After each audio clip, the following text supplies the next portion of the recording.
Hello, this is the Stories Beside channel.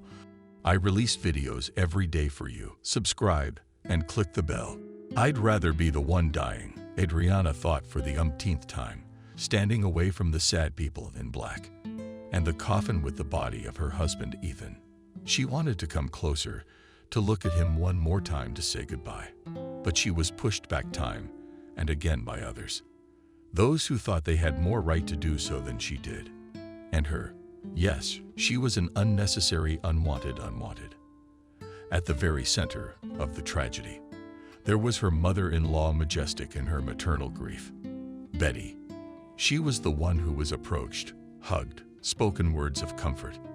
It was she who was entitled to tears and cries full of sincere compassion, seasoned with the inevitable theatrical tragedy. Here, too, she was an actress, even if she had aged into the role of dowager.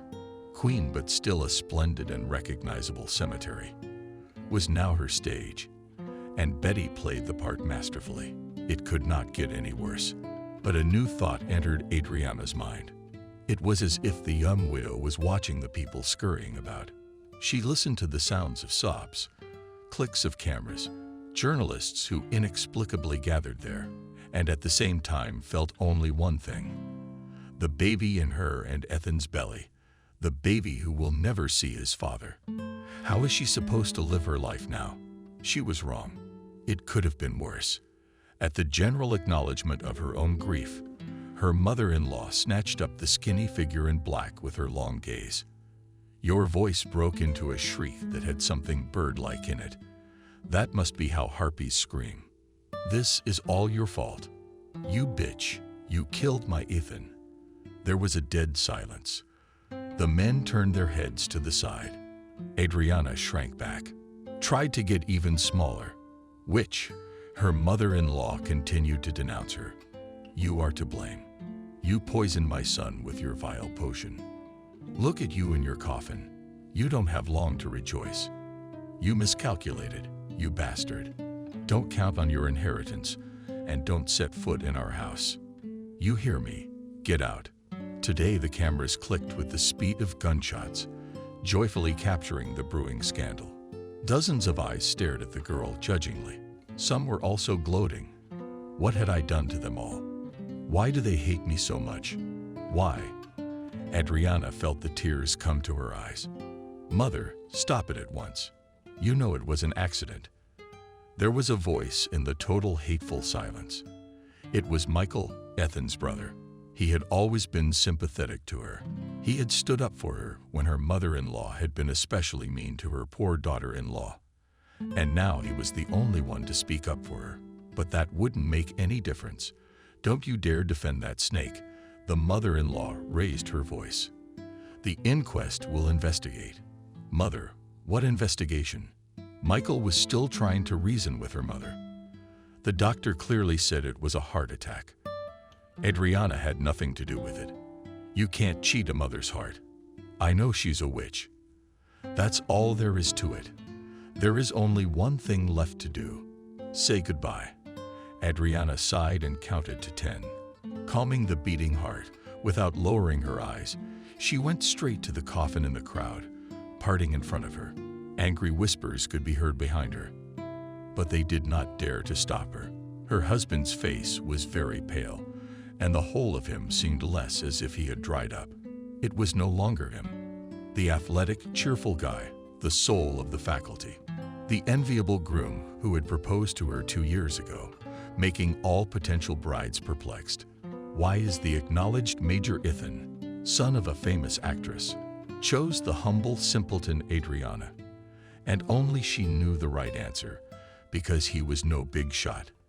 And he wanted the simplest, really necessary to everyone things: love, tenderness, trust, a wife waiting at home for him with a hot dinner, that they would raise their children together, pamper them. Only it's not going to happen. How could it be, Ethan? Tears flowed down her cheeks in 2 streams, but Adriana didn't even notice them. She leaned over and kissed her husband on the forehead, repeating to herself, it was no longer him. The empty shell remained, but the soul. Where is it? Maybe right now, There is Ethan looking at me. You know that I am not guilty of anything to you. How shall I live now? Tell me, dear. But the marble face remained unconcerned. There was nothing for her to do here. Adriana turned around and headed for the exit. Go get a new victim. The witch's voice hit her mother-in-law in the back. Adriana didn't turn around, only slouched down even more, trying not to speed up her step. Let her speak and think what she wanted. It didn't matter now. There was the sound of hurried footsteps behind her. Where are you going? Michael asked, taking her by the arm. To get my things. Where to? Adriana said in a nonchalant tone. Adriana, don't be silly. Mother is not herself with grief. She will make a noise and calm down. Michael spoke uncertainly, trying to console her, but they both knew the truth. Mother-in-law would never change her mind. She needs someone to blame for her son's death, and the culprit has already been assigned. Michael, I'm going home in the same tone. Adriana answered. Go home where? To my aunt's in the village. You said yourself that she barely has enough money to live on. How many times have you sent her money? Michael still hoped to convince her to stay, but Adriana had made up her mind. Here we are, surviving together. She stopped and looked into his eyes. Thank you alone. You didn't turn your back on me. It's the only way to be better. A stranger has been a stranger, and I will leave a child. Michael made one last argument. You're going to have a baby. I'm going to have a baby. And I will. Adriana stroked her bulging belly mechanically. If you want to help, you can take me packing. Okay, sure. Michael was clearly relieved that she agreed to do at least that. In a house her mother-in-law had never accepted her in, only letting her live every time, reminding her how much she owed everything. Adriana quickly packed her belongings into her bag, and after thinking about it, she also put a picture of her and her husband on the sea. So, carefree happy. She checked to see if she had forgotten her documents. She walked briskly downstairs to the waiting Michael.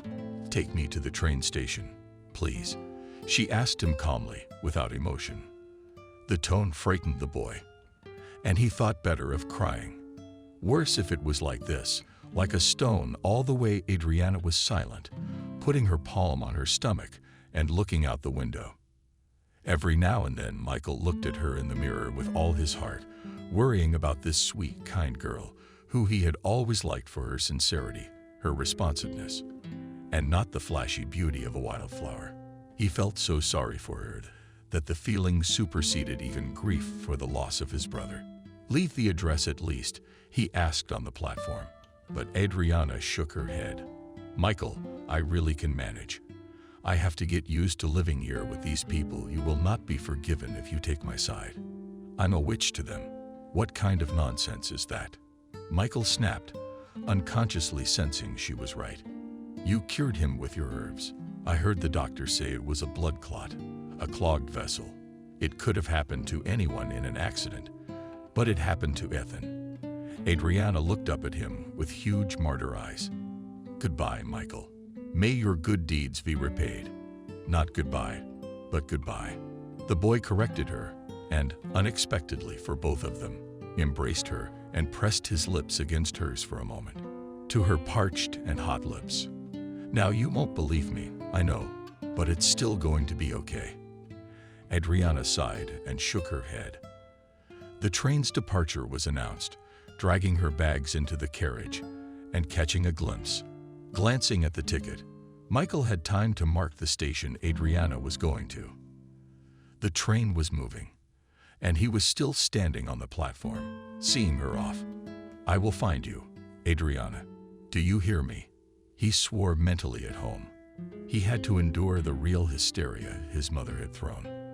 And he kept handing her drops and stroking her head like a little girl, because now that they were alone without an audience, she stopped being an actress and became just a mother who had just lost her son, and he who was left had to support her, to comfort her, because he felt her pain, fear, and despair. When his mother fell asleep, Michael retired to his room, pressed his forehead against the dark glass, and thought, where are you, Adriana? Don't cry, darling, I'm with you.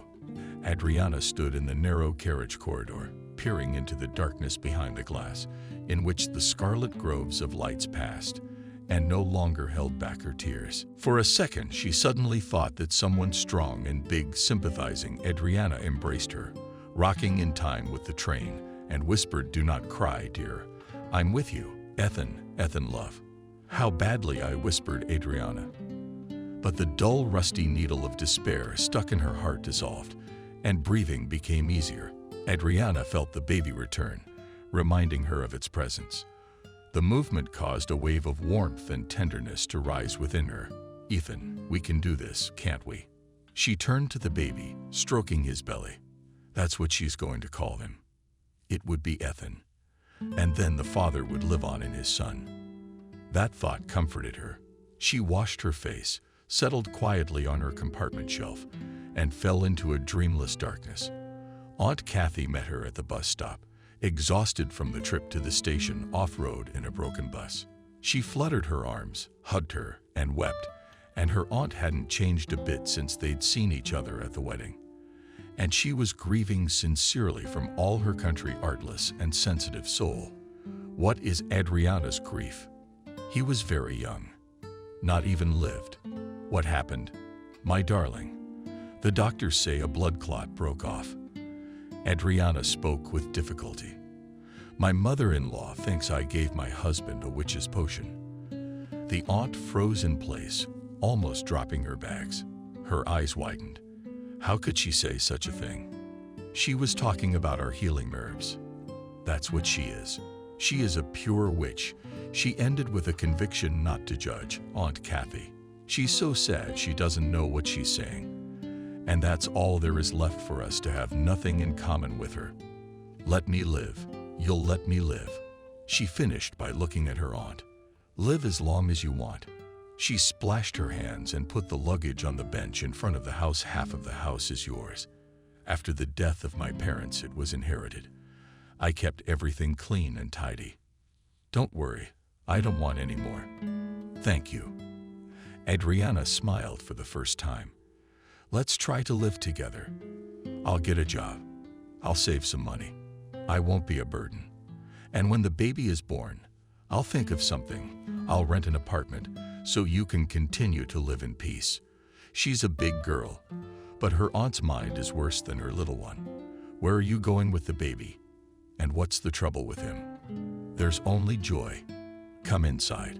We'll make some tea and talk and cry. It'll make you feel better." See, the aunt was right.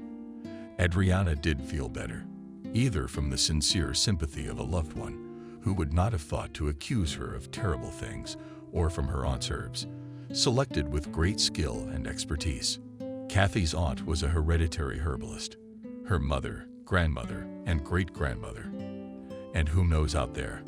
How many generations of women of the family had been engaged in gathering medicinal plants and healing? Little Adriana.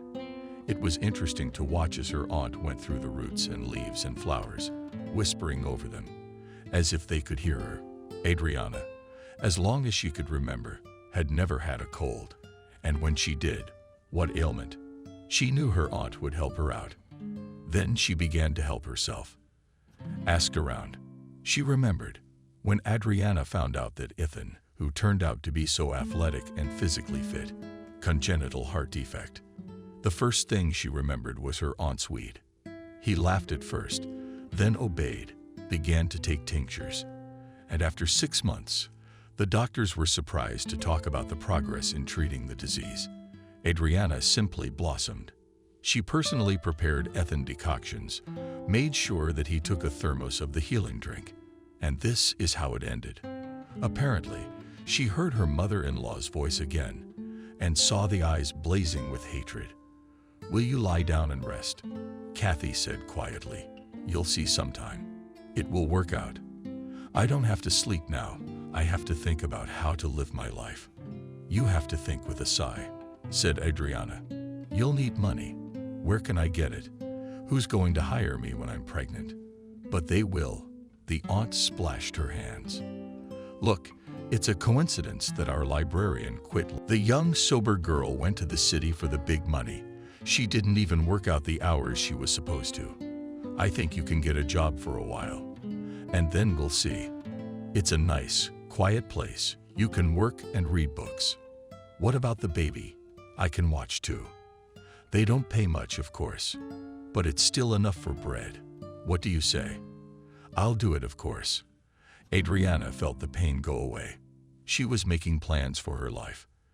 There's no getting her husband back, but little Ethan will be begging to come out soon. He's worth living for. I see you are relieved. My aunt nodded. Take a rest today. See the beauty. You'll feel better. I know it will.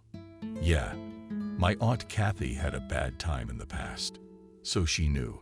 She had to bury her husband. He was in the military, and one day he didn't return from another business trip. Blackened with grief, Kathy was pumped out. Adriana's parents drank her own herbs, and then her brother and his wife were gone. Adriana lost both her mother and father at once.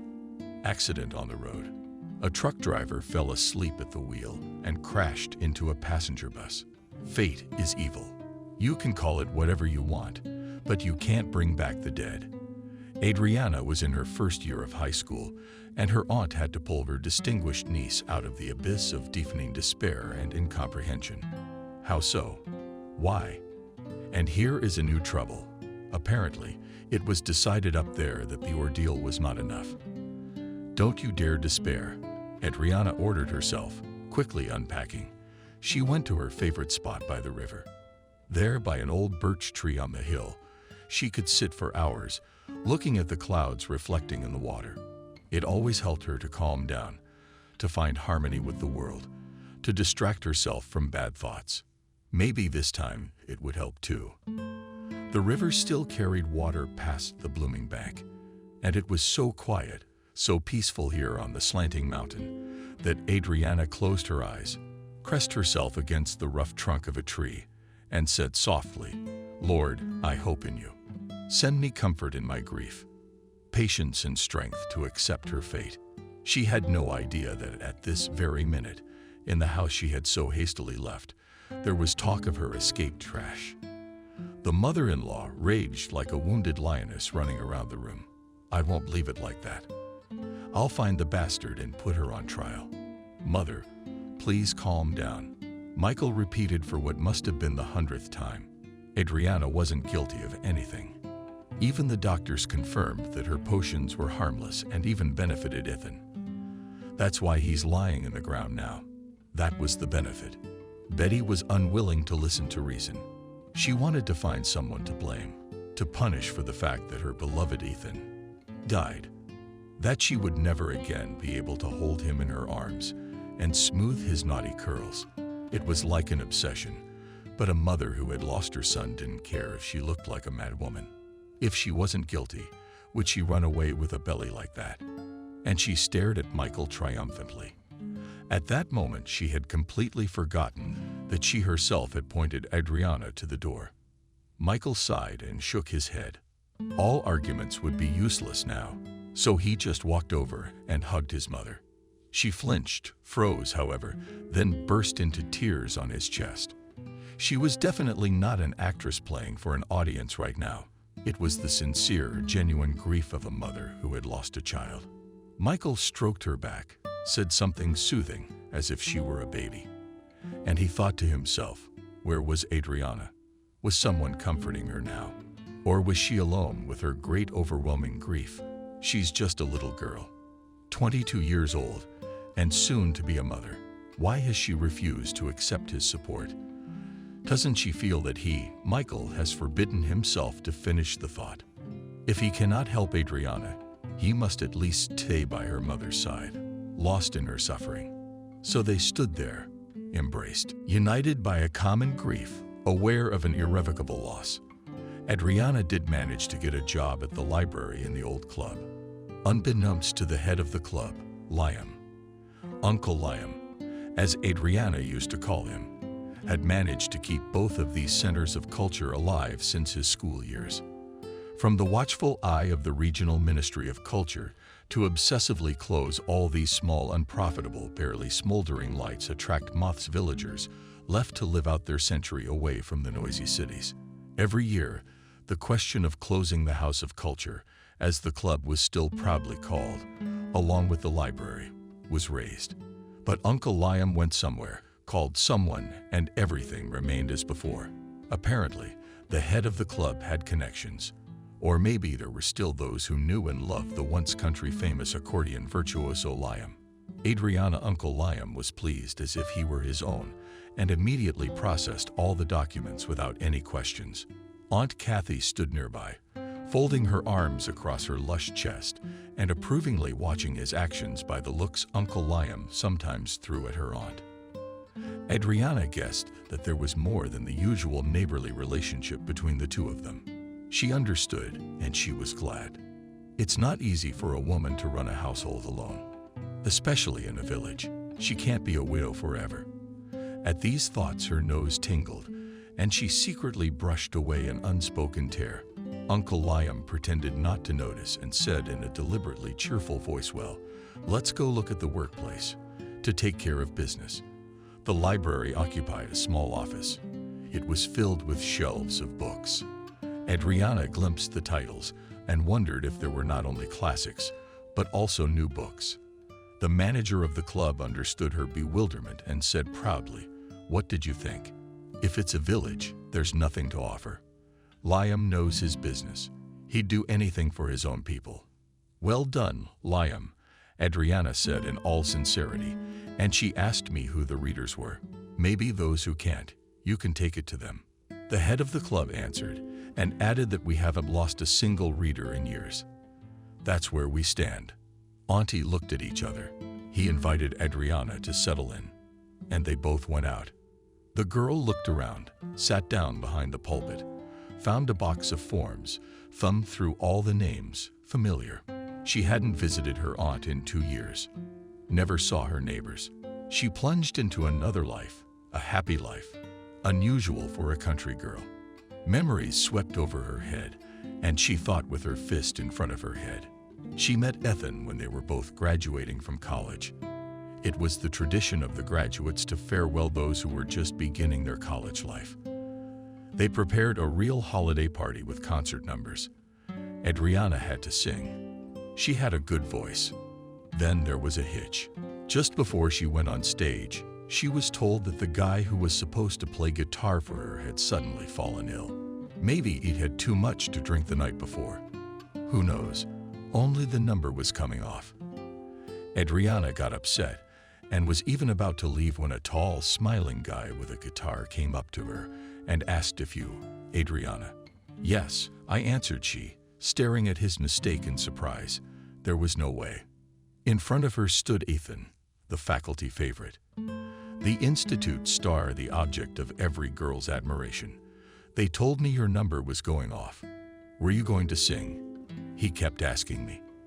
Adriana called a song popular among young people in English with mild schadenfreude, on reflection. "Well, can't you?" But Ethan only thought for a second, touched a string, picked a chord. "Another will go." "That's great," sincerely admired Adriana and sang along to his overdubbing. He not only played but also improvised. They made a sensation that evening. In the evening, he asked to walk her to the dormitory, and Adriana didn't mind. They'd walked around the city at night and talked. And then Ethan took her to the dormitory building and didn't even ask for a cup of tea. That surprised her even more, and really liked Adriana. "I'd like to see you tomorrow," Ethan said, when she had already grabbed the doorknob. "And the day after tomorrow, too." She turned around. The boy was looking at her without a shadow of a smile. "I think I'd like to see you every day for the rest of my life," he said, looking into her eyes. "It seems. Let's talk when you do, I'm sure." Adriana tried to guffaw. Ethan, however, nodded well in agreement. "But I'll definitely see you tomorrow." "Tomorrow for sure," Adriana replied and waved him off, closing the door behind her. Running down the steps past the stern janitor, unable to resist already in the room, she looked out the window. He was standing on the sidewalk, looking up, as if he was sure she would appear there. Adriana laughed, sending him an air kiss. Ethan made a hand gesture as if to catch it, and only then walked away. Adriana then studied on the hard bunk in her dorm room for a long time, thinking about the fact that he hadn't even tried to kiss her. Strange, since he had a reputation as a golden boy major. And such people quickly get used to taking whatever they want from life. Or don't they? She got the answer on what seemed to be the third date, when she asked him directly why he didn't want to kiss her. Ethan lowered his long, almost girlish eyelashes and quietly said, "You know, you are so extraordinary, like a flower or a butterfly that sat on the palm. I'm very afraid that you suddenly flit up and fly away somewhere from my life." "Don't worry, I won't fly away," firmly said Adriana, and she kissed him first, right on the lips. And the next day, he brought a beautiful box with a ring, and getting down on one knee, asked to be his wife. It was so old-fashioned, so cinematic, that Adriana even thought he was joking. But his face remained absolutely serious, and she herself didn't realize how she said yes. Everything that happened afterwards was like a fairy tale. Fittings, dresses, restaurant reservations, mailings, invitations. It all really felt like a movie about the beautiful life. Adriana did not understand only one thing: why Ethan delayed the moment to meet his family.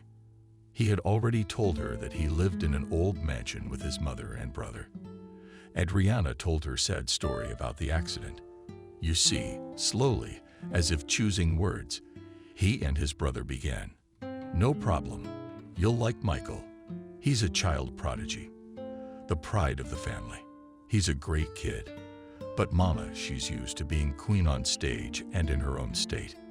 Actresses are a peculiar people, and she also feels that she is getting old, and it is unlikely that the presence of a young and beautiful woman in the same house with her likes. So you can live separately, can't you?" Adriana didn't understand. Ethan promised to solve the question immediately after the wedding, and so far they have not spoken on this delicate subject.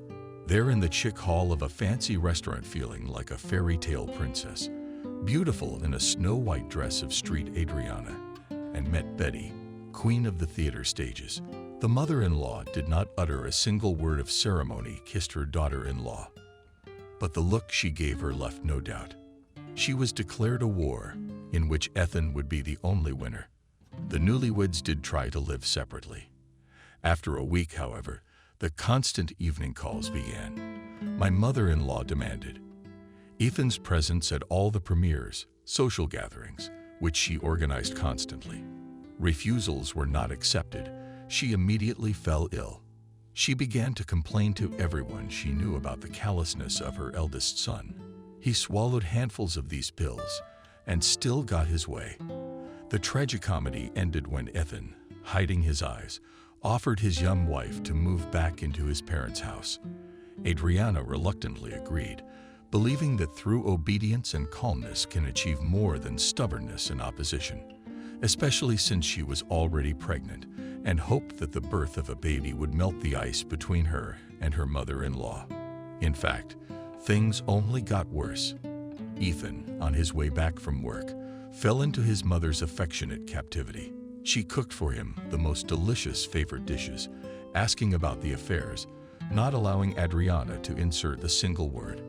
Seeing his wife's hostility, Ethan involuntarily took his mother's side and began to reproach Adriana for her unwillingness to find common ground with her mother-in-law. It got worse when Ethan's congenital heart valve abnormality worsened.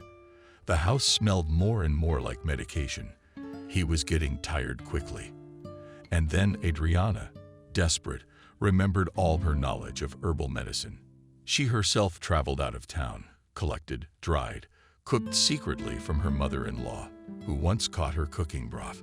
She screamed as if Adriana had really decided to poison her son. Now the girl cooked the potion, secretly deciding not to retreat in any way, because she had seen the positive results. And then disaster struck.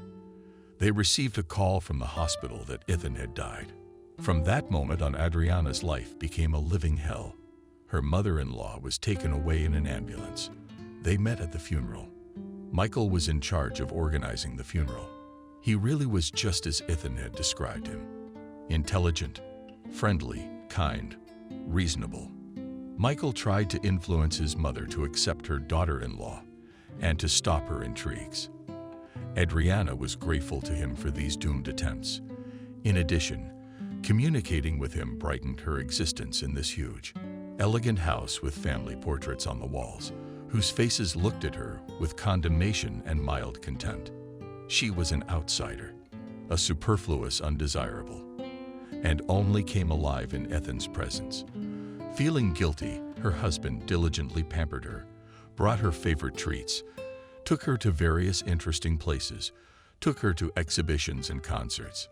But each time they returned to this cursed house, where she was already waiting in ambush.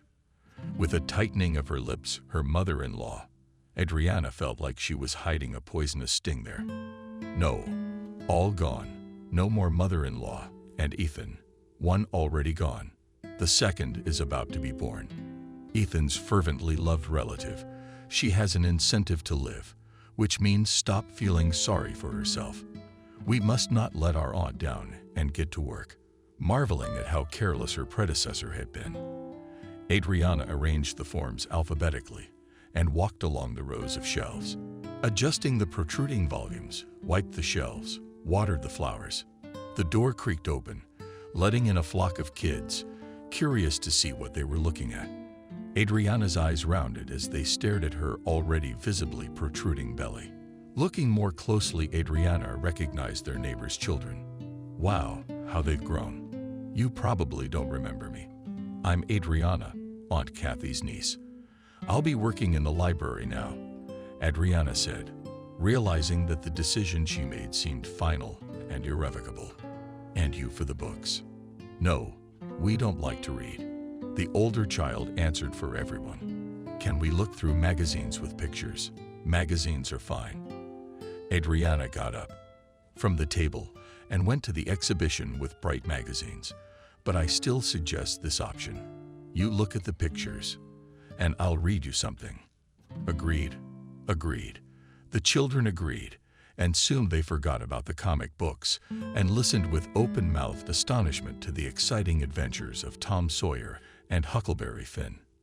Then they got colored paper, scissors, and glue. Adriana introduced her young readers to the art of origami. As a result, they sat in the library the rest of the day. They only ran out for a snack, and when they came back, they brought other kids with them. So with them, Adriana for a time forgot about his worries, and she was very happy about it. Almost before closing time, Uncle Liam dropped in, looked around, changed the cleaned room approvingly, nodded his head. He gave his verdict. I see you're doing all right. The boys weren't much trouble. Not at all, answered Adriana sincerely. They'd promised to come again tomorrow. We haven't finished reading Mark Twain. Well done, Adriana, praised Uncle Liam. And from this meager praise, she suddenly felt very warm in her heart. Apparently, it had been too long since she had been praised for a job well done. I have an errand for you when you go home. Take some books to Grandma. It's hard for her to walk around the house, even with a cane. She's a real lover of romance novels. Pick one to your liking and bring it in. Okay, but make sure the letters are large. Her eyes aren't what they used to be, either, though she's pretty good at it. Adriana nodded and carefully selected a dozen thin-covered books that all showed the same thing. A beautiful couple merging in a passionate kiss. She hadn't read that kind of literature herself. However, judging by the degree of wear and tear, it was a popular read. The day flew by quickly. Glancing at her watch, Adriana gathered in her bag the books she had put aside and went to Nancy's grandmother's house. Fortunately, she remembered its location perfectly. The second house from the club. Grandmother sat on a bench in the front garden and peered intently into the visitor's face. She recognized her and smiled at Adriana. Did you grow up? Look, I'm grandmother. I brought you some books. Adriana sat down next to her, stretching her legs. They were already a little tired. It was difficult to walk for a long time. And with a stomach, Granny put her wrinkled, swarthy hand on her protruding belly. The guest stroked it and in a confident tone stated, "Son, it will." Hopefully, Adriana felt how the old woman's stroking made her feel calmer. Her fears are gone, and even the pain of irrevocable loss seems to dull. The thick scent of tea roses wafted from the front garden. The dense grass was caressing my feet, and everything here was so familiar, so safe. So she was back home. Home. Adriana nodded, and they both fell silent. Nancy had lived a long life for a reason. She knew when to ask questions and when not to ask them. That's good. Here's to books. Thank you. We're getting used to fascinating love stories in our old age. The main thing is they end well. I like that kind of thing. Too bad it's only in books. I couldn't resist. Bitterly sighed Adriana. Nancy turned toward her, searching for something in her face. She hummed. In a demanding voice, she said, "Give me your hand." Adriana remembered that this grandmother in the village was considered a noble fortune teller. Young girls, even older women, secretly ran to her, asking her to lay out the cards, to give advice in a difficult situation. Rumor had it that Nancy's family was indeed Roma. In addition, everyone claimed that fortune-telling would come true. She herself had never made any fortune, and she didn't believe in fortune-telling, to be honest. But her grandmother glared at her, so Adriana decided not to argue. Respecting the old man and held out her hand, Nancy turned it palm up and began to peer into the interwoven lines, muttering to herself. "So what is it?" "Can't stand it," Adriana inquired. Grandmother let go of his hand, quietly chewed her dry lips. "You have suffered a great grief at last," she said. "You have lost a dear man, and you will have a lot of troubles. And you are not alone until the one who hates you fiercely does not repent and do not ask for forgiveness. She will not repent." Adriana did not even ask how her grandmother knew about her mother-in-law, about her husband. Surely her aunt in the village had told her, but she could have guessed about the hatred. Of course, she'll repent when the time comes. I'm sorry, don't hold it against her. She's not herself. She doesn't know what she's doing out of grief, her grandmother went on. One more line was told to support you with great love. Don't persecute her and accept help from the one who loves you. And then everything will be like in these books. Oh, I don't think Adriana hesitated. "I'm going to go, Grandma. Aunt Kathy is waiting for me." "Don't you believe it?" sighed Nancy. "That's all right. You'll believe it later. Just remember my words. Will come in handy. Go, Adriana, go take care of health to give birth in 3 months." Exactly. Adriana was not surprised how accurately the grandmother determined the timing of pregnancy. After all, she had lived her life. Wisdom of life has accumulated. "I'm going to run back soon to change books in a couple of days and run in." Nancy grinned. "After assessing the pile of books I brought, I don't have much to do. I do not watch TV, so I'll quickly read, especially since the letters are so big." "Thank you, honey. You pleased the old one. Goodbye, Grandma Nancy." Adriana picked up her empty bag, kissed Grandma on the cheek, and hurried home. Her neighbors greeted her cheerfully, greeting the children, most of whom she had already seen in her library. There are not many of them left in the village. She was in the library, and she was greeted by her neighbors, cheerfully greeting them. Uncle Liam will lose his fight for the club and the library in a couple of years, and no one will go there. Her aunt was waiting for her at the table at home. She fidgeted with her niece. Any plates? She didn't feel like it at all. But her aunt looked at her sternly and nodded at her stomach. "You don't think about yourself, so think about the child. So think about the child. He needs strength to grow." Ashamed of this silent rebuke, Adriana brought a spoon to her mouth. It was only then that she realized she was really hungry. And Aunt Kathy's food, for all its simplicity, was something incredibly delicious. Under her aunt's approving gaze, she ate everything on the plate. "Well, niece?" Slyly, smiling, asked the aunt. "Let's live." Unexpectedly for herself, replied Adriana, and as if confirming her words, the baby moved inside the belly. Late at night she went to bed, which she remembered from her childhood, breathing in the scent of fresh linen. Adriana remembered Nancy's grandmother's words, and a new thought illuminated her awareness. What if the fortune teller was right?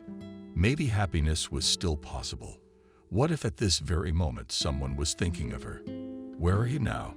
Adriana, are you all right?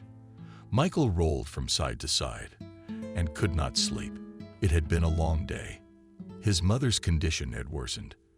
The doctors shook their heads in unison and spoke of depressive psychosis.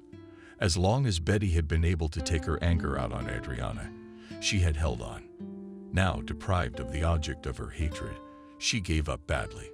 She cried and talked incessantly, called Michael Ethan. She complained of a severe pain in the heart. So in the evening, he could not stand it, called the family doctor. He prescribed complete rest, but warned of the possible consequences. Do not leave her alone under any circumstances, he said. After being alone with Michael, she keeps talking about some kind of witch. It's her obsession that threatens to turn manic. Strictly speaking, your mother is practically burning herself out from within with her own hatred. And given the fact that she's a keen, artistic person, absolutely no one knows what she's capable of bringing herself to. By the way, who is this witch? Where did such a subject come from? Michael spoke briefly of the treatment Adriana had undertaken. The doctor pressed his lips together and nodded. His eyebrows and finally uttered a nonsense, of course. The cause of your brother's death was a ruptured blood clot, not poisoning. Apparently, Betty needs to assign blame to ease the pain of loss. In this case, only time can heal. I'm sorry, you have to live with her, don't you? Of course, Michael didn't believe for a second that Adriana was guilty. However, after what the doctor had said, he felt joy. The girl was certainly not to blame. Her herbs had done nothing but good. He immediately felt ashamed that he could have thought otherwise. He liked Adriana. From the minute Ethan had brought the young bride into the house, Michael thought she looked like a wildflower. Pure, delicate, beautiful in its simplicity and naturalness. They became instant friends. They could talk a lot about anything. And Michael sincerely believed that he and Adriana had an unselfish friendship. Until one evening when he went out on the veranda and didn't notice Ethan and Adriana kissing. They certainly didn't care for him. The couple didn't notice the presence of an onlooker, and Ethan's hand slid down Adriana's chest. Michael himself didn't understand why. At the same second, a hot wave of excitement hit him. He seemed to hate his brother in that moment for being able to touch this fragile girl, to stroke her for the fact that she belonged entirely to Ethan, and not to him, Michael. It was a jealousy he didn't even admit to himself. Adriana became pregnant very quickly. Her belly was gradually getting rounder, and Michael, watching the happiness of the couple, convinced himself every time that he was able to be content with the role assigned to him. He fiercely defended Adriana against their mother's attacks and nagging, risking her wrath. He was a wonderful brother, but only after Ethan's death could he admit to himself that he had long been hopelessly in love with Adriana. As the train rolled away, taking the young widow to some new life unknown to him, Michael promised himself he would not seek out meetings with her, unless she called him one day.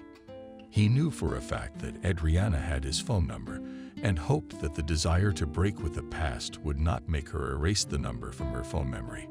He remembered the name of the station Adriana had taken the ticket to. Besides, these days it wasn't that finding someone wasn't a serious problem, but something was stopping him. He understood that Adriana had just lost her husband and was unlikely to accept him as anything other than a friend. He decided to wait for what? No one knew that, including Michael himself. Adriana's life gradually entered a new, but now familiar rut. She was a graduate of the Faculty of Philology. True, she had never worked a day in her field. It was easy to get used to the new place. Each of her readers she knew by sight. Fortunately, there was really not much of them. She liked to tinker with the kids. She had plenty of free time. So she, in addition with the full support of Liam, started at the club choir club manager, and the head of the club himself tried to do it more than once. But things did not go beyond the first lessons. Then choristers, which bassists were grandmothers, began to refer to the necessary home affairs, gradually disappeared. So Liam gave up on the idea. Adriana did things differently. She got the teenagers involved, and the young people picked out a repertoire they were interested in, and things got off the ground. So now she would stay in the club after hours on her own initiative, and she admitted to herself she loved it. Adriana immersed herself in her work, looking for an escape from her troubles. The girl had no idea what was going on in her former mother-in-law's house, and if she had, she would hardly have gloated. On the contrary, she would have felt sympathy. But that would be what would finally shatter the already shaky picture of existence. Without her mother's comfort, with Adriana gone, Betty was deprived of the opportunity to accuse, to blame, to harass, to express her hatred every second. And that hatred overwhelmed the unhappy woman's consciousness. It had helped her sanity. Betty really did love Ethan very much, perhaps far more than she loved Michael. Left alone with her grief, she sobbed at first, demanding that the vile witch be punished. Then she sank into the depths of grief so deep that neither Michael nor the doctor could get her out of it. Now she sat silently in a chair for hours, refused to eat, and stared at one point. She was burning herself from the inside out. The doctor shook his head. It is difficult to make predictions, but the outcome may be the most unfavorable. So what to do? In desperation, Michael asked. The doctor looked at him carefully and suddenly said, "I never thought I would say this, but your mother should go to church to confess. If she can overcome her own hatred, there is hope for healing." Michael tried to persuade his mother to see a priest, but in response he received such a reproachful look that the topic was closed. A somber silence and pain settled in the once hospitable old mansion. Only once did the mother show emotion. It was when Michael again decided to convince her that Adriana was not to blame for Ethan's death. Hearing the hateful name, the mother screamed wildly. The beautiful face was distorted by a grimace of hatred, and the only word out of her mouth was witch. An ambulance arrived and took her to the hospital, where they diagnosed her with a microstroke and left her for observation and treatment. For the first time in a long time, freed from the need to watch Betty, Michael relent. The girl did not call or write. He knew nothing about how she lived. And ignoring his own unwritten rules, don't pry into someone else's life unless asked. He wrote Adriana, "So you write a few words. My mother is in the hospital, and she is very sick. Forgive her if you can." Surprisingly, Adriana replied, "I am not her judge. I do not wish her any harm. I have a serious problem. I do not know what to do." How many times afterwards did he not ask what happened? Adriana didn't give any details. Unable to stand it, Michael took a ticket to the station where Adriana was leaving. Once she named the village where she had grown up. And Michael had a tenacious memory. And soon he took the bus. He went in search of the fugitive, determined to help her by all means. Adriana really was in serious trouble, and they had the name Noah and the nickname Pinwheel. Noah had once been a classmate of hers and even had fond feelings for her. After high school, fate abruptly diverged their paths. Adriana went to the city to study, and Noah went to his first stint in prison for hooliganism and injuring a victim. He didn't get much time, but his criminal universities boosted his self-esteem, and now he considered himself a blatnoy and thought he was allowed to do anything.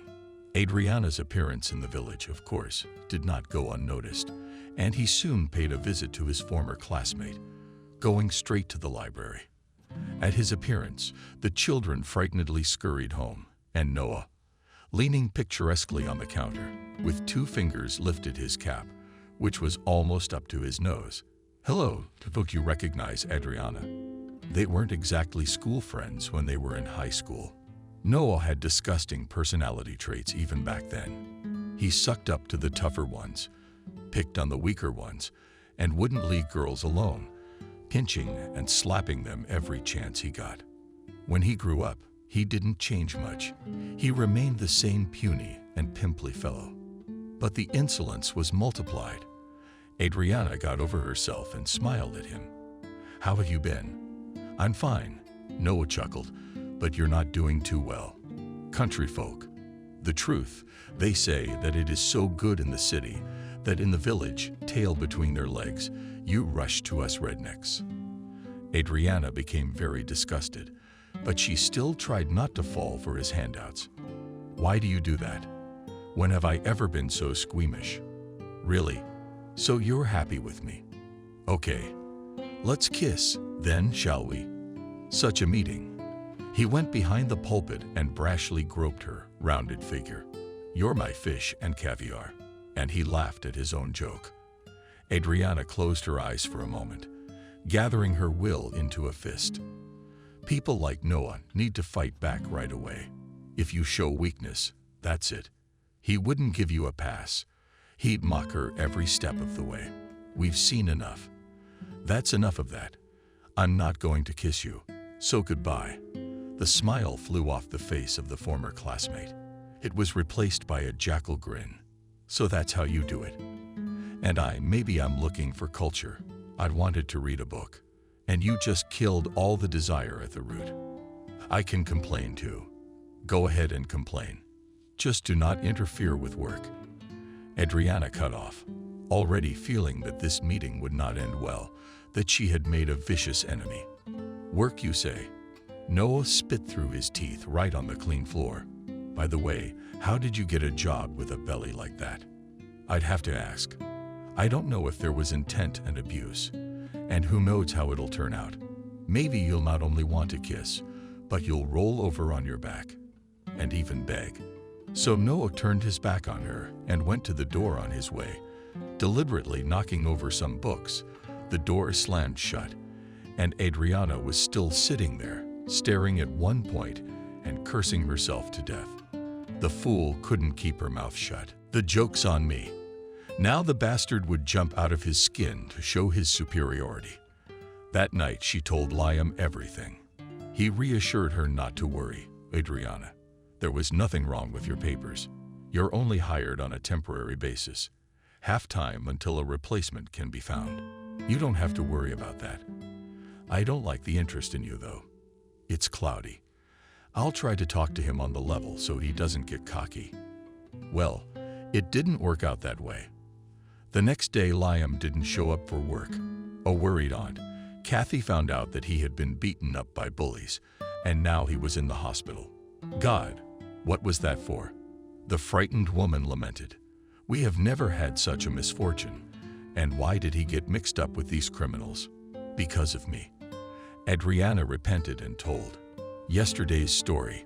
What will happen now? Auntie Kathy No flashed her arms. "He'll be all over you now. He'll be afraid of losing his authority with the boys." "You've got to go, Adriana." "Where am I going to go?" Adriana sighed. "Ethan will be born soon. This is no time to be moving. You see, can't Noah be helped?" "Liam's already tried it," sighed the aunt. "See how it turned out.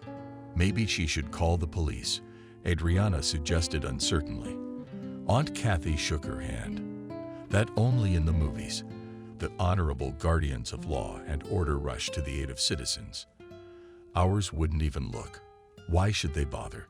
Especially since Liam's not going to press charges. He's ashamed that he couldn't do it himself. And the fools who beat him up, he feels sorry for them. If they go to jail because of stupidity, they'll break their parents' tears. And Noel is cunning. He didn't get into the fight himself. He stood aside. So I guess he had nothing to do with it. Auntie, what should I do?" Adriana couldn't help herself. She cried. Kathy came up to her, hugged her, pressed her to her broad chest, rocked her like a baby. "Oh, my poor baby. Is there no one in this world to stand up for you?" The worst expectations were realized. That same day, when on her way to work, Adriana saw Noah standing outside the club. The scoundrel grinned, came close and stared openly at her breasts. What ran out of defenders? "Why don't we make a good deal? What's in it for you? I'm ready to comfort a poor widow. Even though you're pregnant, I'm not squeamish." Adriana walked silently past him into the door and almost ran down the corridor. In the library, she locked herself in and froze, listening to her frantically pounding heart. A few minutes passed until she heard surprised voices and a knock on the door. "Adriana, why is it closed? We saw you come to work." "Hello, boys."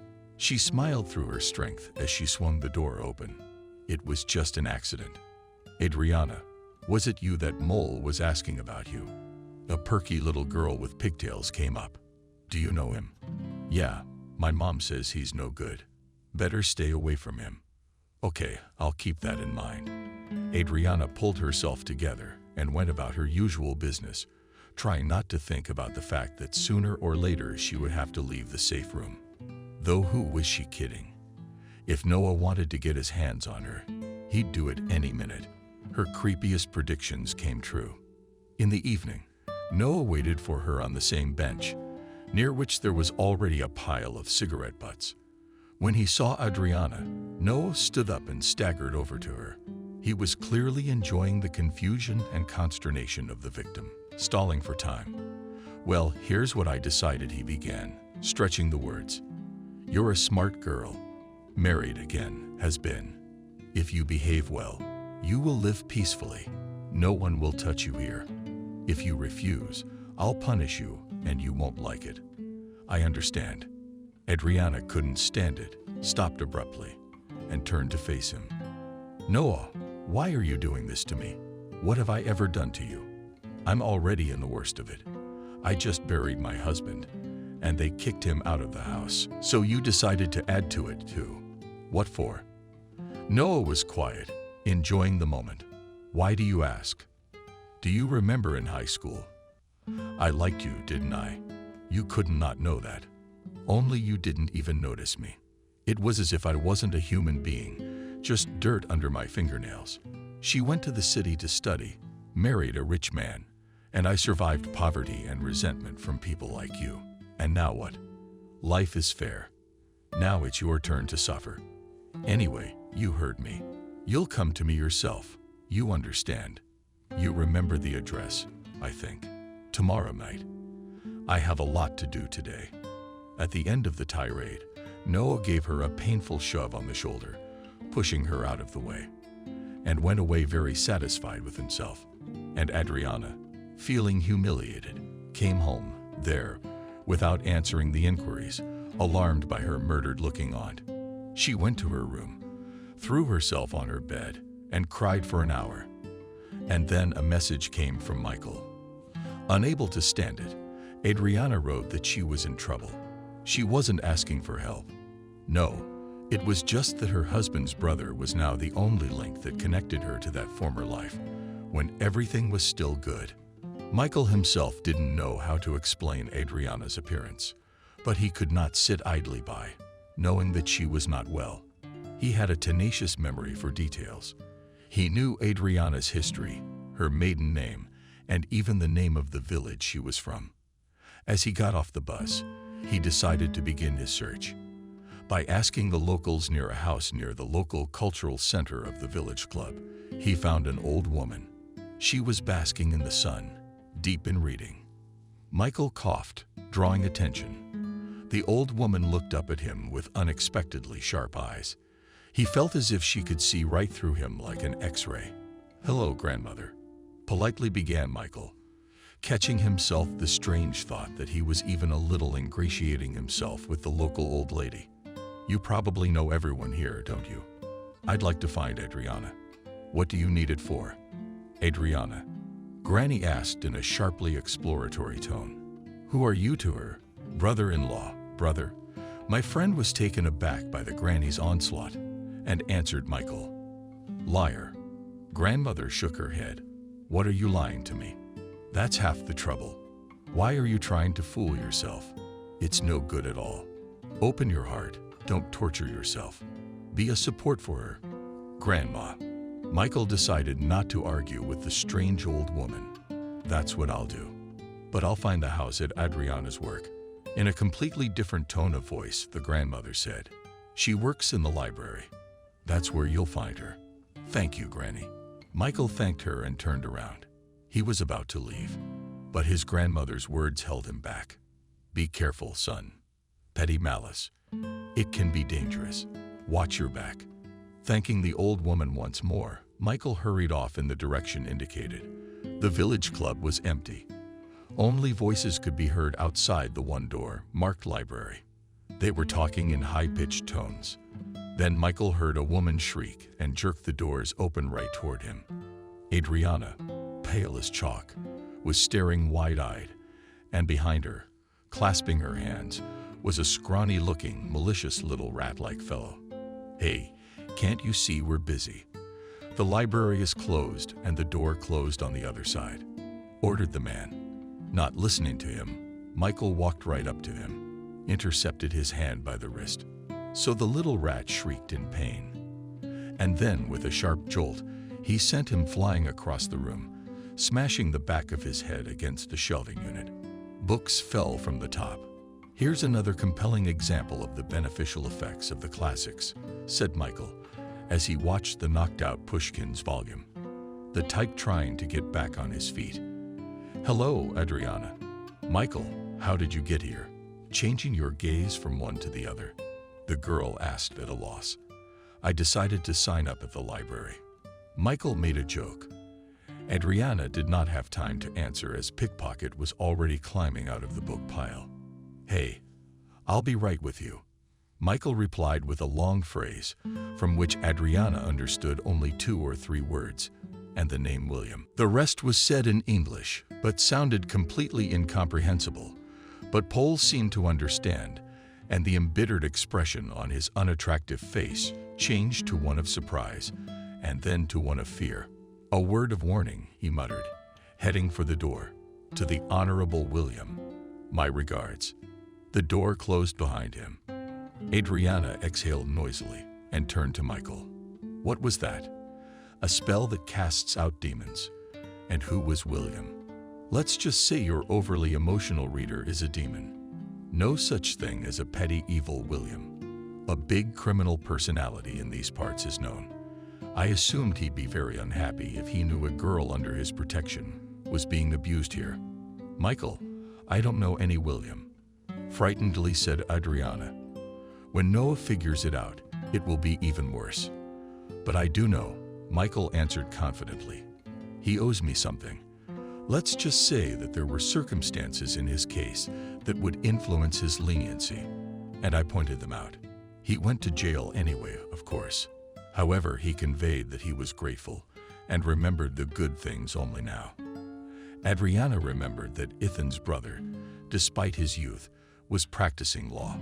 "You just saved me," she confessed, telling me what was going on here. Michael's tone was demanding, and Adriana realized that she knew his character very poorly. She told Michael about her misfortunes. He listened very attentively and occasionally pressed his lower lip, which was a clear sign of excitement. When Adriana had finished her story, Michael took her hand in his and with a serious tone said, "Adriana, you understand that you should not stay here for some time. This pinnacle of yours will calm down. You can scare him even more. It's within my power. But it's disgusting and not very effective. He's just gonna keep on bugging you about the little things. I'm right." Adriana nodded. She knew that Noah would never forgive her for the humiliation. "Let's move on," continued Michael. "Suppose you have a job now, but you earn a penny, and then you have to take a maternity leave from the state. You, of course, are entitled to support, but the baby needs a lot, and above all, quality supervision by pediatricians.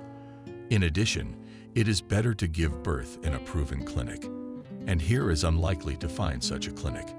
I understand that you're very proud and independent, but we are talking about the risks to your health and the future baby's health." Adriana lowered her head. Yes, she understood everything, except that she had no way out of the situation. "Adriana, I wish you well, and I expect that we have known each other long enough for you not to doubt it." Michael stroked her fingers and added, "At least you can listen to me, and you won't argue right away." Adriana nodded. The touch of his fingers made her feel almost completely relaxed. From his hands came warmth, tenderness, and real manly care. It was something she'd only felt with Ethan. I guess Ethan didn't tell you why our parents had separated. It's a taboo subject in our family. In fact, let's face it, the breakup was more my mother's fault. It was her ambition. Her endless jealousy drove my father to the point where he sought solace on the side. Yes, I kept in touch with him and his new wife after the divorce. Slaga, a wonderful woman, loves my father very much. And now he's really happy. They are both working abroad now. Their apartment is empty. There's no need to rent it out for money. My father left me the keys, knowing that sometimes I want to be away from my mother's supervision. He's absolutely right. But that's not the point. You can live there with the baby. Say yes. Adriana looked at him confused. Michael did offer a solution to all her problems, but she was extremely uncomfortable accepting his help. What about the job? Confused, she muttered. Michael reacted with a wave of the hand. I think the matter can easily be resolved. Where is your employer? I'll talk to him and take care of it. At the hospital, Adriana sighed. He got beaten up, and it turns out it was because of me. Michael frowned. He didn't like that turn of events. That puppy seemed to have a sense of impunity. I take it they reported it to the police. Adriana shook her head. He didn't set the boys on himself. They are afraid of him, so they obey him. And Liam felt sorry for them. I see, said Michael, thinking to himself. Where's your aunt? Shouldn't she be told that you were leaving? Adriana noticed that he was talking about her moving as if it were a decision. Resolved. Somewhere inside her mind there was a flood of pride. But in her mind, she knew that Michael was driven by concern for her, and it seemed to be more than that. Her aunt is at Uncle Liam's hospital, though she cast a quick glance out the window. Here they both come. Great, rejoiced Michael. So he didn't get hurt too bad. We'll get to the bottom of this. The aunt saw Adriana in the window and waved. Within a minute, they were both in the library. Hello. Surprised Uncle Liam looked questioningly at Adriana, pointing to Michael. He said a discreet hello. The aunt was looking at him with her eyes wide open. Oh, Liam, how glad I am that you are well. Sincerely, said Adriana. This is Michael, my husband's brother. When she uttered these words, she was sad, but she managed to control herself. The men exchanged handshakes, and her aunt's hand. Michael kissed it ceremoniously. She was embarrassed and giggled like a schoolgirl. Liam, I have something to talk to you about. Michael briefly summed up his thoughts. The head of the club listened without interrupting, and the aunt nodded, glancing at Adriana. It was obvious that she liked Michael a lot. You talked the talk. Liam pronounced the verdict, switching to first-name terms. I'll make up my mind about the substitution. It wouldn't do much good anyway. Adriana has other things to worry about right now, not how to make sense. Moreover, while I was lying in the hospital, I talked to a neighbor. His daughter is looking for a job, and they live next door. So don't think about it. You said the landlords wouldn't mind. He looked at Michael, who shook his head no. They won't be back soon, but we'll see. We'll find something. I promise. Well, look, the boy said sternly, Liam, Adriana has been through so much already and won't be able to stand it anymore. Liam, don't push the boy. He knows exactly what he's talking about. Suddenly, Aunt Kathy entered the conversation. I'm a good judge of character. He's a reliable guy, a man of his word, and you'll have to agree with him, niece. We can't think of a better option anyway. Adriana looked at her aunt in surprise.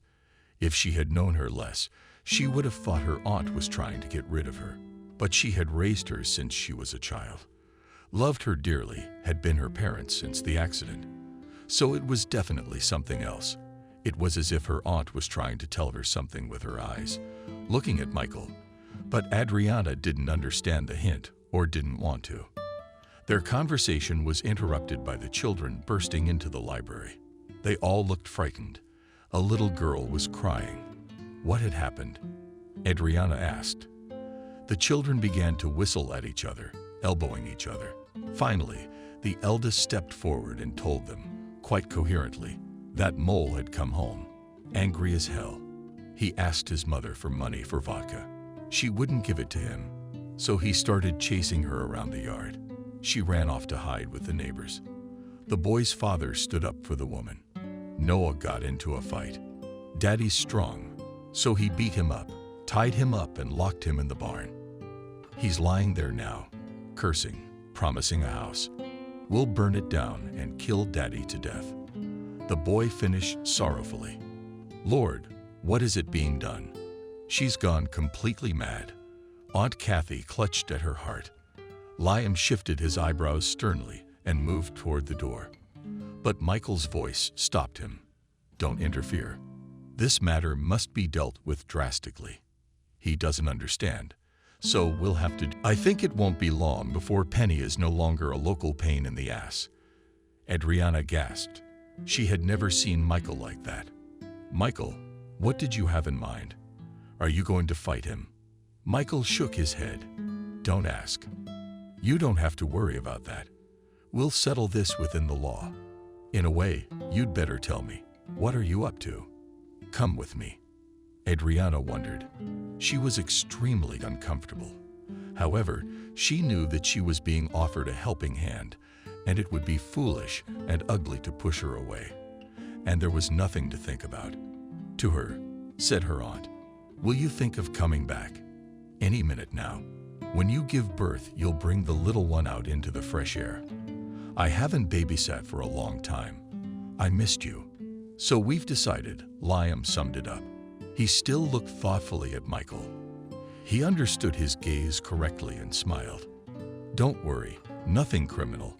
I'll just talk to the troublemaker in a language he understands better, and those he will definitely listen to. Michael, are you connected with the mafia? Adriana couldn't take it anymore. Now her husband's brother appeared to her in a way that was completely unfamiliar to her. Adriana, I have inevitable contacts with the criminal world in the course of my work, Michael patiently explained to her like a little girl. And there are all kinds of people there. Believe me, there are some whom I treat with respect, no matter how it sounds, and some I can go to for help just because they feel obligated. I, like William, was reminded of Adriana. Michael nodded yes, like William. You don't distract me. Pack your things, you still need to arrange for your new place of residence. The way back took the same amount of time. But Adriana was in a different mood. The future didn't seem so bleak to her. She had a reliable friend by her side. Her mother-in-law no longer pressured her with her mere presence, her spiteful looks and words. It was as if a heavy weight had been lifted from her shoulders, and her second wind had opened. The apartment did not look as pretentious and luxurious as the mansion, but it really was a superb dwelling of 3 spacious rooms, one of which Michael suggested be converted into a nursery. Adriana noted the impeccable taste of the owners who had created such comfort here. She paced from room to room, admiring the snow-white bathroom, equipped with everything a housewife could desire. Michael showed her the contents of the built-in cabinets. He opened the refrigerator full of frozen convenience foods. Slaga knows I can stop by, so she made sure to provide the provisions. Michael smiled broadly. Unbelievable. What kind of friendship do you have? Adriana was surprised. In fact, this woman took your father out of the family. He would have left anyway. Michael sighed. Living with your mother is hard work. She's an actress. She doesn't stop being one even in the family. She needs passions, strong emotions. And my father wanted a quiet, understandable life of rest after work, tasty treats. Understanding and caring. And he found it all in her. She really loves her father very much, and I'm happy for them. Dad was very worried about Ethan. He passed on the medicine through me. And then when my brother died, he couldn't even fly to the funeral. Mom would surely make a scene. I explained the setup. Yes, you did. Adriana sighed, remembering the unpredictable temper of her former mother-in-law, her sudden mood swings. It was good that it didn't concern her now. Okay, you need to rest. Michael went home. Mother's still in the hospital. I'll check on her in the morning, then I'll drop in on you. I have one thought about your employment, which asked Adriana, but Michael put his finger to his lips. I have to check something first, but I think it will work out. And let me bake some cakes for you when you come." Adriana didn't know how the phrase came off her lips. She really wanted to do something good for this man. And there is certainly kefir flour and apples in the house. She'd seen it when she checked the supplies. "Come on." Michael looked a little surprised, but very happy. "Can you do it?" "Of course I do." Adriana sighed and added quietly, "I just didn't have that opportunity before. But I know how to do it. I'll check tomorrow." Michael suddenly drew her to him, embraced her, stroked her hair. Adriana felt as if her heart was beating so loudly that he was bound to hear, and she would be ashamed. But Michael pulled away and waved her hand, closing the door behind him. And Adriana remained standing there, trying to make sense of her feelings for herself and convincing herself that it was just a show of friendly concern, no more. Ethan's favorite. She turned to the one who could no longer comfort her. "How I miss you. No one can replace you." She cried for the rest of the evening. The strain of the last few days had taken its toll. Besides, no one saw her now. And Adriana allowed herself to be what she was, essentially a young, inexperienced girl with a lot of trouble on her head. However, she quickly pulled herself together, enjoyed soaking in the tub, lathering up her fluffy robe, and realized that the world wasn't a lousy place after all, and that she seemed to be able to handle it. In the morning, Adriana got a good night's sleep and really got down to making pies in the new kitchen, and it was a real pleasure. And she even hummed softly as she worked on the dough and the filling. When the doorbell rang, she had just taken the freshly baked tray out of the oven. An intoxicating aroma wafted through the kitchen, and she was very pleased with herself. She flew to open the door for Michael. "Don't you have a key?" she asked in surprise, letting him in. Michael shook his head. "You are the boss now, and I am the guest. I think it would be better if you had the keys." "Oh, what's that for? It smells divine. And those are pies waiting for you." Adriana woke up and pulled his hand. "Let's go and taste them while they're still hot." She thought she saw Michael's hand tremble, as if her touch disturbed him. He quickly pulled himself together, however, and a proud Adriana poured the tea, moving the pastry dishes toward him. The pies were indeed a success. Michael ate them and praised them. She ate 2 of them herself, and in those moments of peace and serenity, she felt extremely satisfied. By the way, Michael regretfully put the pie away, with the obvious intention of returning to it at a later date. "Yesterday I promised to talk to you about your employment. Tell me, what languages do you speak?" "English, French, German is not so good, but I can do it." "Why?" Adriana looked at him with her eyes wide open. "Great." Michael held up his thumb. "You can do poems, translations. A French friend of mine wants to publish a book in English, and he's looking for a translator who will not only translate, but also preserve the author's style. Will you take it?" Adriana pondered for no more than a minute. First of all, she had had this experience at the Institute, and her translations were cited as examples. Secondly, if it also paid well, it was a dream job. We should try to show the result to the author.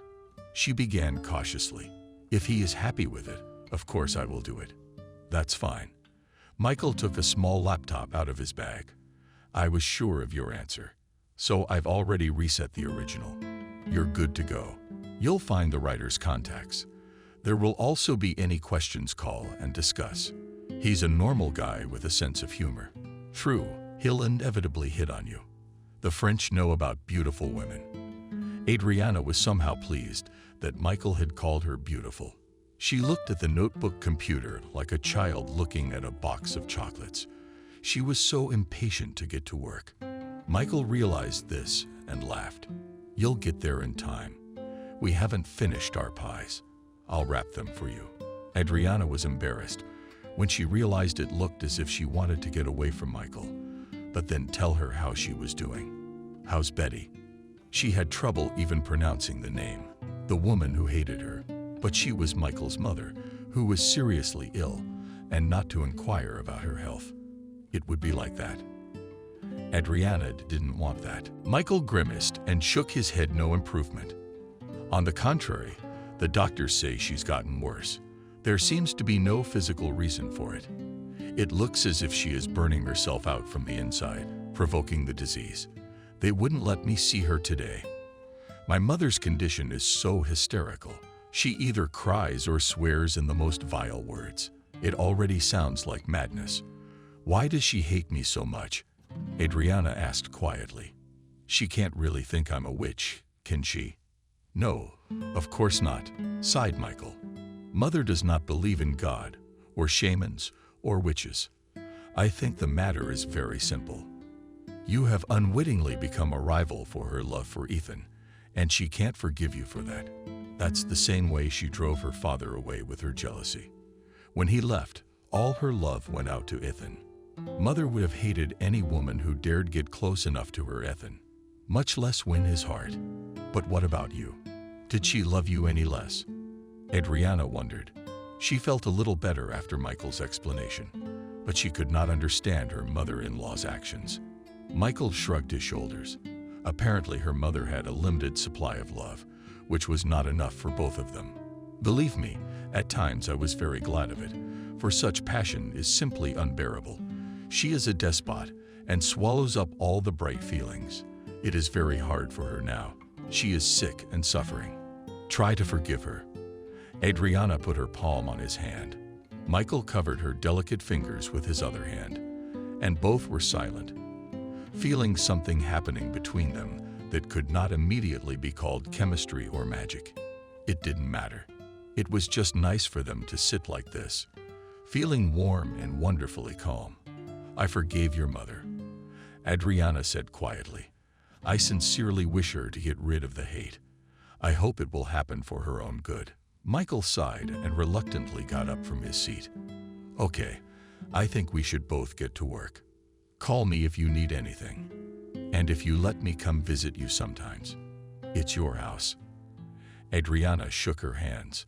Then she realized that he was asking the wrong question, so she nodded. I'd be very happy to. Besides pies I bake. Some good cakes. Michael let out a groan of admiration and licked his lips. The cakes. I love them. Now our meeting is becoming inevitable. Oh, good. I'll bake them tomorrow. Adriana laughed, gathering the cakes carefully into a bag and handing them to Michael. Take it to work. Eat it. The guy took it, looking at her with a very strange look that Adriana couldn't stand. It looks like a dream. Very quietly said Michael. The kind of house I dreamed of all my childhood. Adriana was confused. She knew he was speaking from the heart now. Apparently, in that very superb mansion, little Michael could not find just that smell of pies that the cheerful, kind mother baked for all her relatives and equally beloved people, the usual conversations of ordinary warmth. After seeing Michael off, Adriana opened her laptop and immersed herself in a work that gripped her so much that she stopped only for short breaks. The author was certainly talented, witty, and very clever. The plot was gripping from the first minute, and the girl did her best to keep the author's writing style for the English-speaking reader. After finishing the first chapter, she dropped it on her email. An hour later came David's reply, writing, Adriana, you are magnificent. You are a real treasure. Keep up the good work. What followed was a request for details, so the employer could transfer the advance. When Adriana saw the amount, her eyes widened, and she let out a shriek of joy, like the cry of the Indians. And then with tripled zeal she continued her work. In the evening her aunt called. Her news was startling. First, strange guests had come to Noah in jeeps and had disturbed the whole village, but they had behaved quietly and politely. They did not stay long. That evening, Noah very quickly packed up and left. His mother told a neighbor that at first she was scared to death. I thought they had come to kill me. The people were obviously criminal, not from the countryside. They didn't talk for long. Then Noah came to her. He was shaking all over. On his knees he apologized, said he was going to the north to work, that he would send her money. It's a miracle, that's all. When Michael ran into Adriana after work, he explained why he had used the help of a criminal authority after all. You see, they have their own unwritten laws. If I had asked them to intercede for the girl, they would have helped me, of course, but they would have wondered why I hadn't solved the problem myself. But if a mother was offended, they would be punished for it. William worships his mother. He sent people away without a word. So now the village will be quiet. Michael was silent, looking closely at Adriana, then asked, "Still tell me, you do not consider me a coward? I really could have dealt with this Noah myself." "Michael, you're talking nonsense." And the lawyer? Adriana was indignant. "You were so quick to help. You should have told me I was in trouble. And how could you have handled it otherwise?" "I would have got into a fight," Michael answered. "I would have done it for you." Adriana was blown away by the heat. He was looking at her with a look that left no doubt. It wasn't just a show of friendly concern. The girl hurriedly shifted the conversation to another topic. "And that's not the only good news. My aunt was so worried about Uncle Liam that she wouldn't let him out of her sight. Now he's made up his mind. He finally asked her to marry him. So things are getting better around here too. I'm very happy for them." "You see," Michael smiled and stroked her hair, "there is good news on all sides. There is more. David writes that you are clever, and he praises you as if he was the one who got to know you. He seems to be in love with you in absentia. Be careful. He's French. They know how to seduce beautiful women. He writes beautifully. I've been reading Adriana for a while now, and I've been reading him myself. How interesting. The plot is built, and the characters are very colorful, vivid. As for the seduction, you don't have to try. My love was buried with Ethan." Michael moved his chair close to him. So now they sat staring into each other's eyes. Adriana was the first to lower her gaze. "Adriana, don't bury yourself with my brother. I beg you. Believe me, that time heals is not an empty word. Life goes on, and you can love one day. I don't think examples prove anything. But I love too. Very much in love. But she chose someone else over me. Then I made a promise to myself that I would never love again, because love only brings pain and disappointment. I know now how wrong I was." His face was close, just a little longer, and their lips would touch. Adriana felt uncontrollably attracted to this wonderful, kind man. But she gathered her will into a fist and pulled away. "Michael, please don't.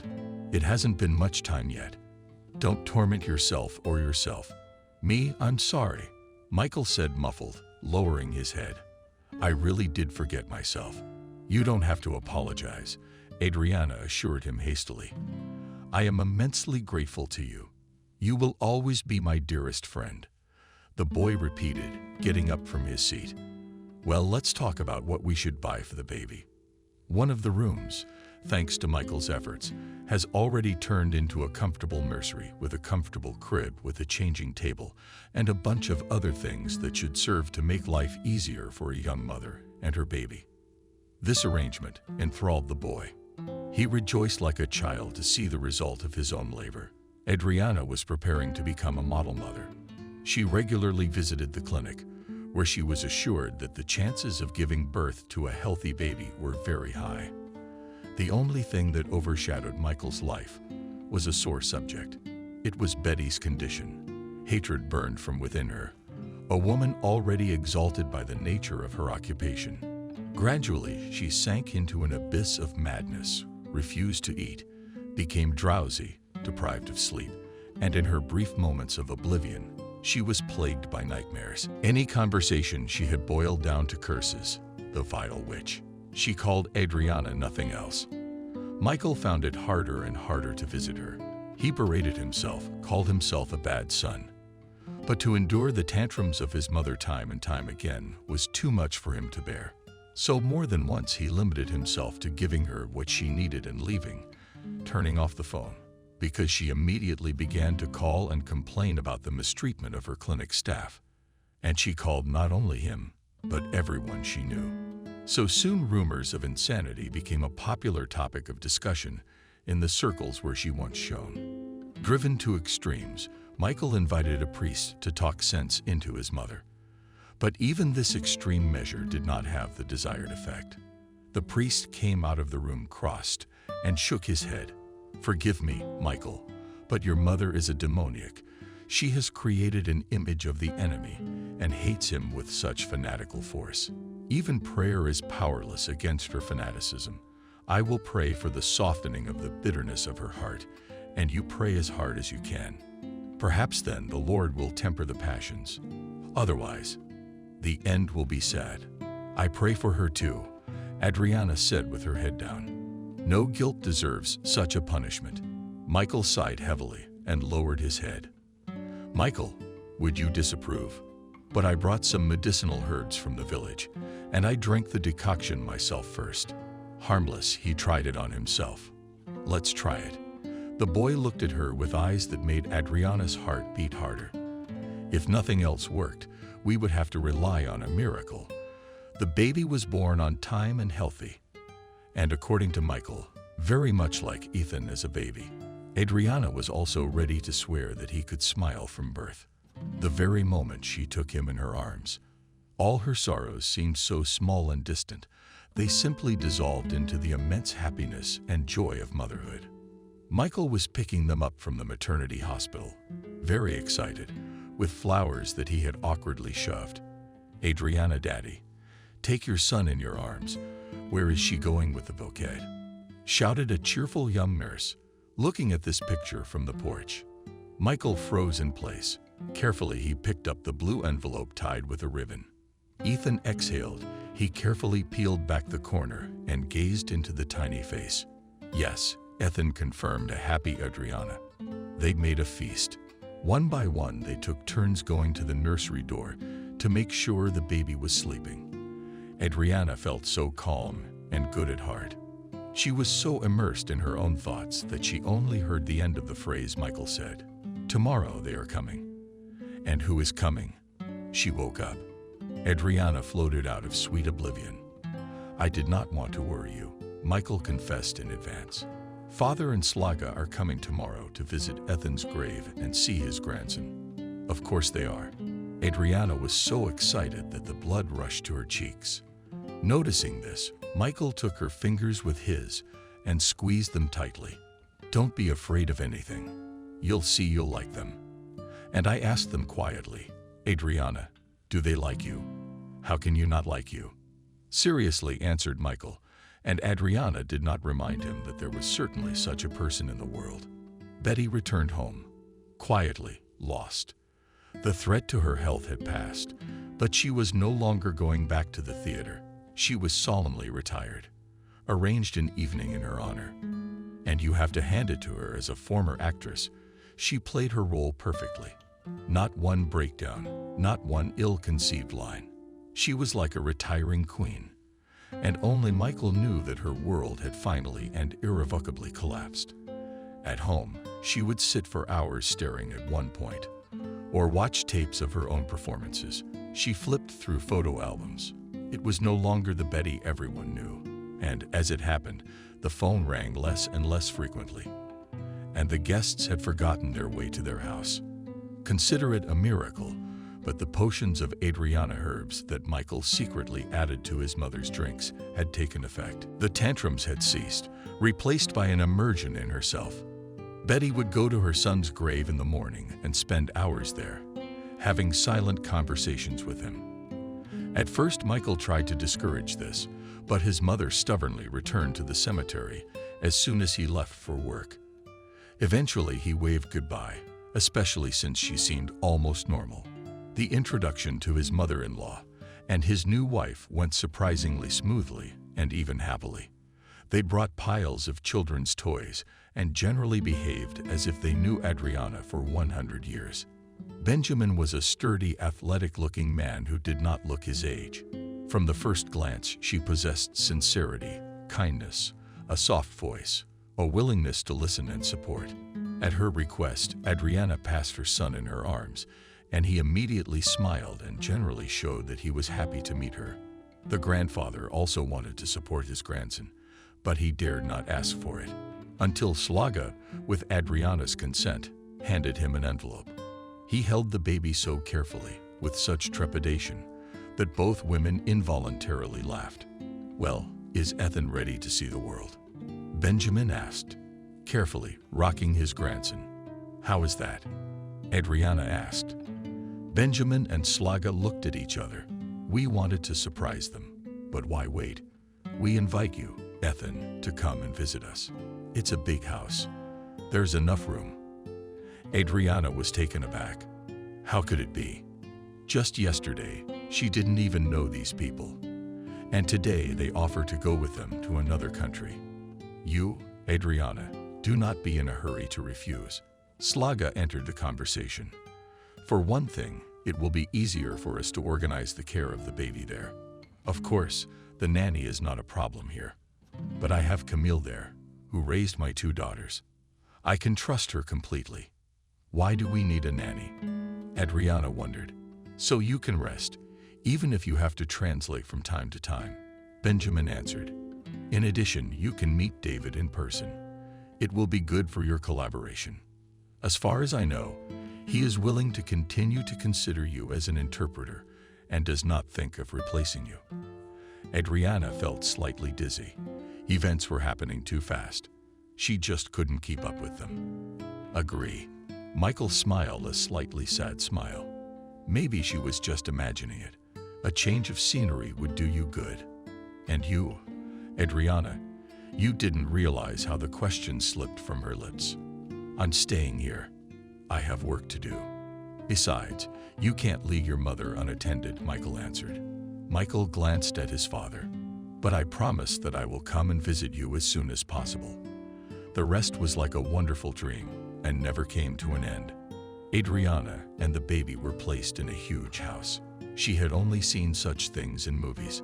Surprisingly, in contrast to the mansion, this dwelling did not seem like a museum. Here, cheerful voices rang out. Everything was permeated with light and warmth. It was adorned with a huge array of flowers in the garden and vases everywhere. The care of little Ethan was taken care of by Nanny Camille, a pretty middle-aged woman who looked like a bun with a voice designed to tell tales.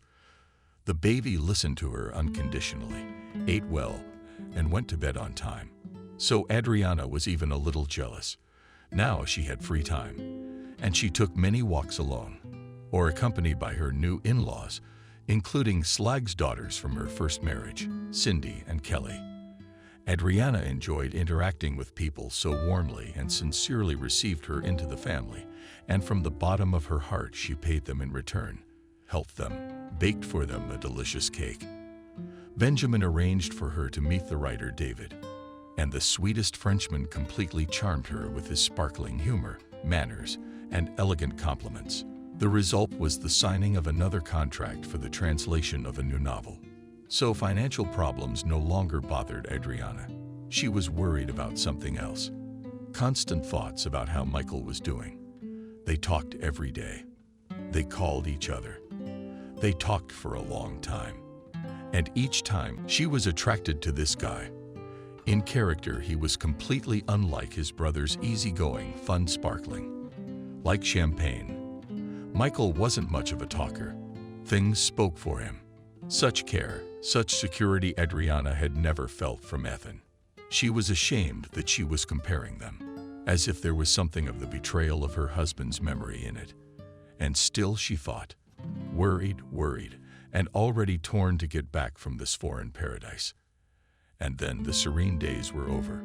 No one expected such misfortune. The familiar world shuddered under the footsteps of the pandemic, and it collapsed, shattered, when the first wave of panic poured in, and it became clear that life was no longer the same, and we must learn to live in the new conditions, reminiscent of an apocalyptic novel. The family took all necessary measures. More and more disturbing news came from America. Michael tried to avoid the subject, but acquaintances called and talked about the nightmare that was unfolding.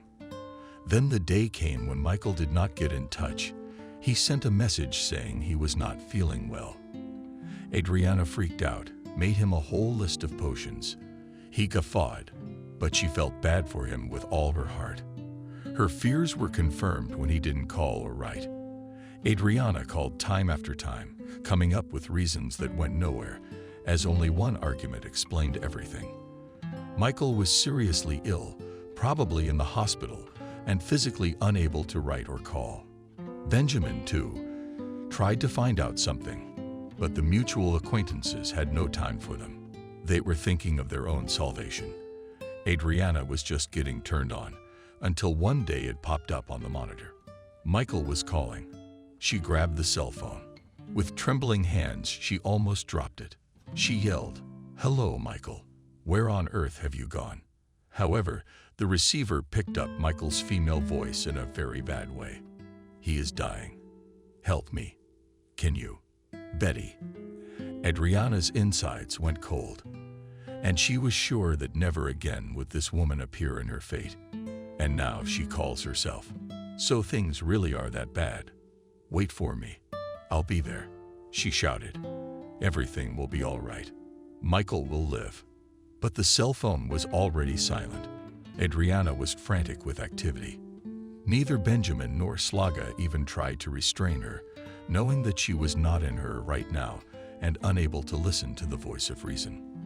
On the contrary, both worried about Michael's life, did everything possible and impossible so that she could cross the border. They supplied her with the most effective, prohibitively expensive drugs. But Adriana frantically believed in the power of her favorite potions, and she had already called her aunt, begging her to send everything she needed. In quarantine, every step became a problem, but she did not give up, and in 2 days she was already running down the steps of the mansion, which, it seemed, left forever. "Where is he? Where is Michael?" she shouted, searching for him with her eyes. She hadn't immediately noticed the female figure in the chair, wrapped in a thin shawl. So at first she mistook it for a pile of discarded rags. He was upstairs on a ventilator. There was severe lung damage. Life was saved, but the consequences could not be avoided. Michael dies first, Ethan, now Michael. And I say he won't die. Adriana was gripped by a rage she had never felt in her life. "I'll get him out. I'm a witch, remember?" Her mother-in-law clasped her hands together and cried, "Adriana, save Michael. I'm begging you. Why should I live if I have no second son?" Adriana, no longer listening to her, walked past the sobbing woman into Michael's room. He was there, lying on the bed with his eyes closed, stretched out, and breathing heavily at the sight of Adriana bursting into the room moved. He tried to get up, but fell back onto the bed, looking at her with inflamed eyes. "How did you end up here? Why did you leave Ethan?" His voice sounded warm and strained. Adriana bit her lip against her tears. She sat down beside him, put her hand on his burning forehead. "He's all right. There are so many babysitters. I'm afraid they spoil the boy. I see you've been loosening up without me, and you've succumbed to the virus. That's all right. We'll make it up to you." She tried very hard to make her tone sound cheerful and confident. "Adriana." Michael took her fingers in his and squeezed them softly. "Please don't interrupt. Listen to me. It's important." Adriana, realized that she was afraid to hear what he was going to say, so I interrupted him. "Let's get well first, and then we'll talk. And if I don't make it in time," his voice was barely audible. She guessed rather than heard. "Michael, you will definitely get better." She tried to believe it herself. Her aunt sent magic herbs. She gives prophylaxis to the whole village. And no one got sick. Not even Nancy's grandmother. "Let's try the potion and then go to sleep." "You're not going anywhere. Aren't you going to stay with me?" Michael obediently drank the potion from the cup and leaned back on the pillow. "I'll stay, and I'm not going anywhere." Through tears, Adriana said. He did fall asleep. She thought her hoarse breathing gradually became more even. Only then did she go downstairs, where her former mother-in-law still sat motionless. The women looked into each other's eyes. Betty seemed to have aged a dozen years in those months. She had dried out. Sharply outlined cheekbones stood out on her face. Her nose had sharpened. There was no trace of her former beauty and grandeur. Now an old woman sat before Adriana. "He is dead," She asked. Quietly, "Why do you keep saying he's dead?" "Yes, dead," emotionally Adriana said. "He is sleeping." "Are you ashamed to be so desperate? You are a mother, so you are obliged to wish your son to recover with your love. And what are you doing? You've brought this on yourself, and now you've decided to let Michael die." The mother-in-law looked at her angry daughter-in-law with her mouth half open in amazement. Adriana expected curses and reproaches, just not what happened next. Betty slid uneasily out of her chair and knelt down in front of her. "Forgive me, you mad fool, if you can. Grief took away my mind, and my heart burned out when Ethan was gone. And I laid all the blame on you. But it was not her fault. Fate has so decided against her. You will not go against her. You will not execute me. Adriana, I am already punished beyond measure.